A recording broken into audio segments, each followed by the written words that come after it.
4 running backs I absolutely love for Fantasy Football 2025. Love these guys. And the last one, oh man, he could absolutely be special. State of the end while I reveal that guy at the running back position that I love. Now, I'm back in the SUV here. Now, as you can tell, I love doing these rants because I like the on-the-fly videos. It's a sunny day, but it is like minus 20 degrees with the wind chill factor here in the Northeast. It is cold, but the content doesn't stop. Fantasy Football 2025 is here. And be rolling out daily content if I can. I like doing these daily contents. If you love fantasy football, if you want the truth to sports, make sure you guys do hit the subscribe button and turn on that bell for notifications. I'm going to start doing more lives as we get closer to the season. And also drop a comment below. Love to get your feedback here. Who is a running back that you're absolutely in love with? Want to make this interactive? I'm all about making it interactive and try to get back to as many comments as I can and questions.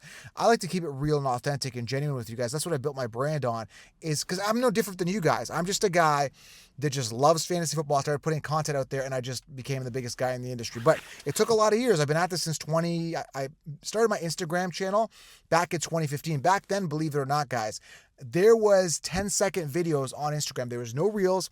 There was no story modes, and there was no like 1, 2, 3 minute videos. It was just literally, guys, 10-second clips. So I'd go on there and be like, oh, I really like Matt Forte, whoever the running back was back in 2015. I can't even remember. It's been that long. But it's been a wild journey, and I thank everybody for being here. So hit the thumbs up, subscribe, and again, drop your comments below. I'll try to get to as many as I can. I want to talk a little bit about the latest news notes. There isn't much going on other than I will be doing a video on Is the Fix In? I'm going to be interviewing again Brian Toohey, the guy that wrote the book. Is the fix is in? And we talk fixes. We're going to give you a Super Bowl prediction. That video is coming out in a couple weeks before the Super Bowl. And also, guys, this is a big thing coming up in the news. I want to talk about the news here is these quarterbacks that are declining. I want to talk about yesterday with Sam Darnold. And what you see here is if a player has not wowed you, that's where that saying, years to wow me, I'm not wowed, comes in. Sam Darnold sucked for years. Now, mind you, he had a good season for fantasy and reality, but we saw his true colors. We really saw what he's made out of, and it wasn't much, man. He sucked. How many times did he get sacked? Like 9 times. Did absolutely nothing. And when push comes to shove, these guys either step up or they fall by the wayside to become like nobodies. And that's what Sam Darnold has been his entire career. And we saw his true colors in yesterday's game. So he's out. And that was kind of to be expected a little bit, that he would kind of show his true colors. So he sucks. Again, I had to bring that up. A lot of these quarterbacks just failing when push comes to shove. Another example is Justin Herbert. Now, I think he could bounce back if he improves his receiving core. But other guys, which I mentioned in my other video, go back and check out quarterbacks I would never trust again. But a lot of these guys, crumbling and folding like cheap lawn chairs when push comes to shove has been crazy. And also, would you want to talk about the news here? One more thing in the news. I posted on my Instagram. If you're not following Instagram, make sure you guys follow. Jason Kelce and his wife, I don't know her name, they're basically saying that their 4th child they're gonna pick a gender neutral name for their 4th child. I mean, I'm telling you, man, you don't rise up to fame and success overnight. I've been building this since 2016, and it's a long grind. Built it on authentic, just being myself and just using the Lord Jesus Christ to help me and guide me on my way. If you sell your soul, sometimes you can expedite the process, which, again, I feel that they have. Because, again, nobody knew who Kelce was. I mean, he was a center. Nobody cares about that position. All of a sudden, he takes off because, Travis is dating, Taylor, and then Jason Kelce gets in the mix. Now his wife is in the mix, and she's got a podcast. It's like, dude, it doesn't work like that, man. It's like overnight success crap. But anyway, so go follow my socials for some breaking news and turn on notifications there on my Insta as well. I had to just bring that up here. I know it's not really fantasy news or NFL news per se, but it's something worth mentioning that, everybody, we're trying to get away from this nonsense, and everybody keeps reverting back to, or these guys, these woke crowd are trying to dig back into the nonsense, which is absolutely crazy. Now, this isn't about right or left or whatever. This is just about right or wrong. And confusing a kid that early, just a gender neutral name, and it's just crazy, man. Just pick a name. Like if it's a girl, give it a girl's name. If it's a boy, give it a boy's name. The fact that they're announcing that they want to make it a gender neutral name just shows that they're trying to impose the agenda. Anyway, I had to talk about some NFL news here. That was part of it. That's just crazy, and these guys are clowns. So I'm not a big fan of Kelsey's, as you can tell. Okay, all right. Let's talk about these 4 running backs that I absolutely love. Smash it, tap it, slap, hit the thumbs up. And let me know what you guys think. Okay, starting with the first one here. And I'm going to give you guys reasons. The reasons are important. Just don't look at the name and just, oh, why is he going with that name? I'm giving you guys significant reasons on why I love these guys. First guy is Bucky Irving. Now, a little bit of context with Bucky Irving. He finished as RB13, and he literally stole the job from Rachaad White. Now, going into the season, Rachaad White was like a 3rd to 4th round guy, and I kept telling people, Rachaad White's not that good, okay? Now, one thing that is something I really wanted to monitor was the playoff game. In the playoff game, he had 17 attempts, 77 yards, 4.5 yards per carry, 2 receptions and a receiving touchdown. Now, that isn't great, but what you want to notice is that Rachaad White didn't get the volume. When push came to shove, it was Bucky Irving as the starter. That's a good indication he's going to be the guy. Now, this guy was a 4th-round pick, and he actually outshined. He's more explosive. He's just a better running back than Rachaad White ever was. Mr. 3.2 yards per carry, Rachaad White. So when you look at Bucky Irving, he was a 4th-round pick, and he is primed to have himself an outstanding season. 200-plus attempts on the season, 5.4 yards per carry, 8 touchdowns. He had himself a good season, completely outperforming Rachaad White. Again, finishing 13th amongst running backs. So that could increase next year. The only thing that can hinder him is if they bring in another running back or they draft a top prospect running back. But it looks like he solidified his spot as a true workhorse running back on this offense. And again, you're going to get a little bit of Rachaad White here and there. But that tends to be the trend across the board.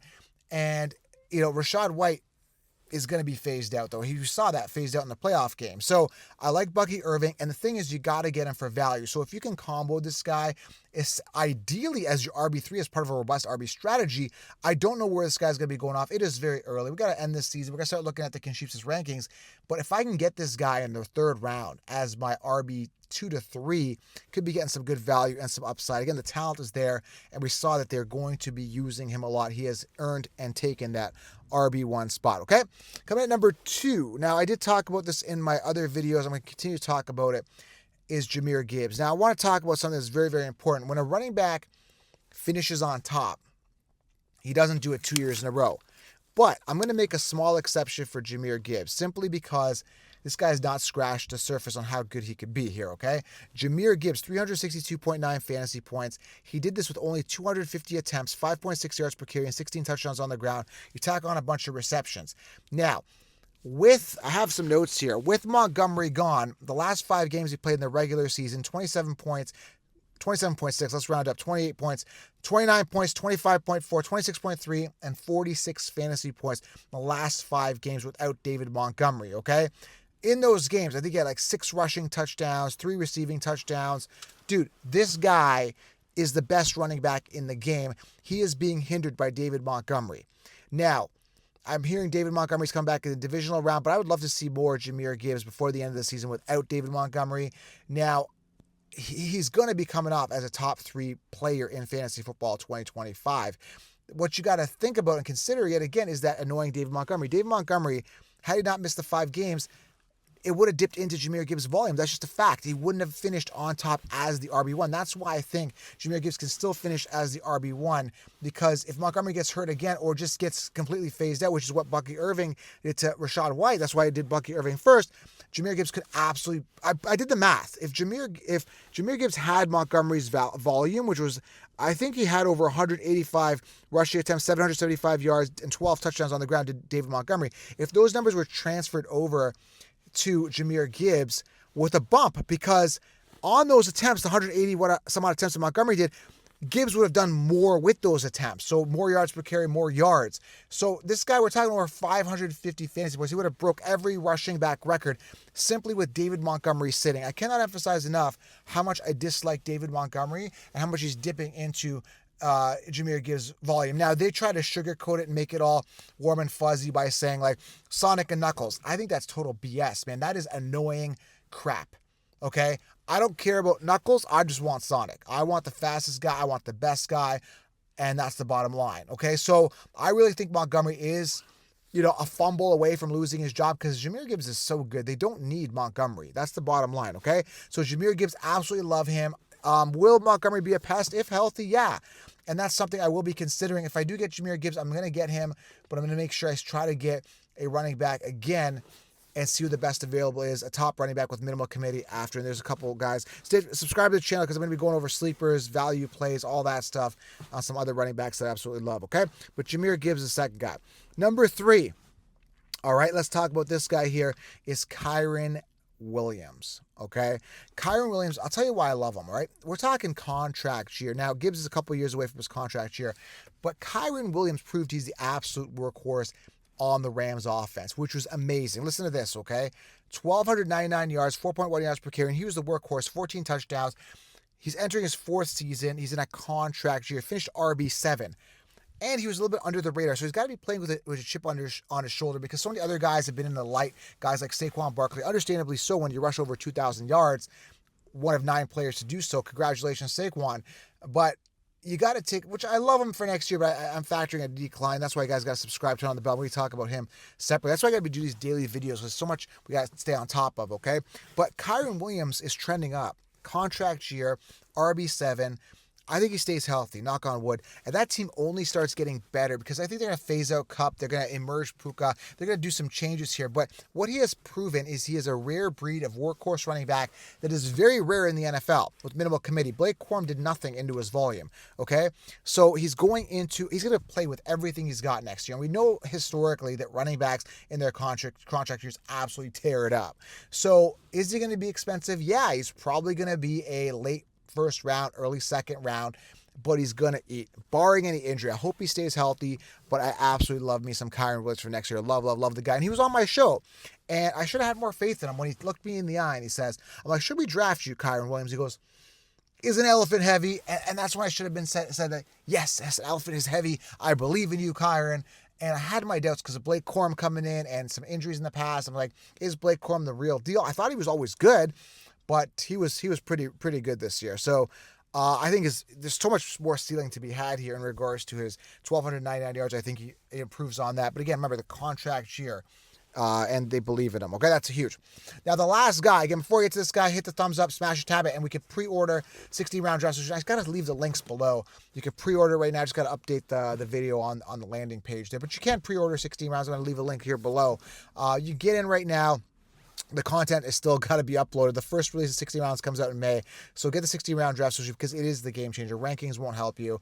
We saw everybody telling you CMC first overall, and I was the only one telling you not to. That's why you got the bulletproof roster. 16 rounds you could pre-order right now, okay? All right, last guy here. Again, drop a comment. Let me know who you love, is Ashton Jeanty. He was second place for the Heisman Trophy out of Boise State. 374 yards, 2,601 yards on the ground last year, almost breaking Barry Sanders' record. And I'm going to keep talking about this, I'm going to sound like a broken record. For you guys that are new, it's new, but I've already started talking about Jeanty here. 7 yards per carry, 29 touchdowns on the ground last year in college. Dude, this guy, again, a little bit undersized, 5.9, but I watched tape on him. Amazing vision, explosive out of the hole. He's good. He's a good player. And he's come out and stated, this is my last video, there was news saying he wants to be on the Dallas Cowboys. Now, do I trust the Cowboys? I think they're looking for the next Zeke Elliott because he came out in 2016. I remember I was getting into fantasy and Zeke came out, and he was the workhorse guy. Came right in there. I don't think Rico Dowdle's good. Rico Dowdle sucks. He finished 23rd amongst running backs, 230 plus attempts, and he had the opportunity to really do it. He didn't do it. So Rico Dowdle is just not the solution.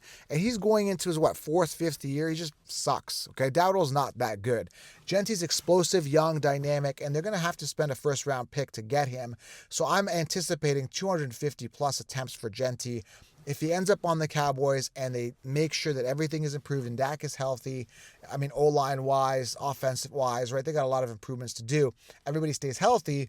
Man, oh man, we are looking at the future explosive running back in Jeanty with minimal committee because I don't think Dowdle is going to be a bit of a threat there at all at the running back position. So those are my 4 running backs. Love them. Great opportunities, great talents, great situations, tons of upside. Again, if you want everything, all my sleepers, all my breakouts, 16 rounds, you can pre-order it right now. I'll link it there below. And I mean, it's never too early for fantasy football 2025. Fantasy doesn't end here on the channel, okay? I hope you guys are enjoying these car rants. The car is fogging up here. I got to turn the heat on. It's starting to get a little cold too. But man, oh man, it's like fantasy football 25 is here. We don't stop. We can't stop. We're unstoppable, all right? Lion mentality. Thumbs up. Turn on the bell. Hope you guys enjoyed the video. Running backs I love for fantasy football 2025. Must drafts. Very early discussion. We'll talk soon, guys. I appreciate you. Have a great day.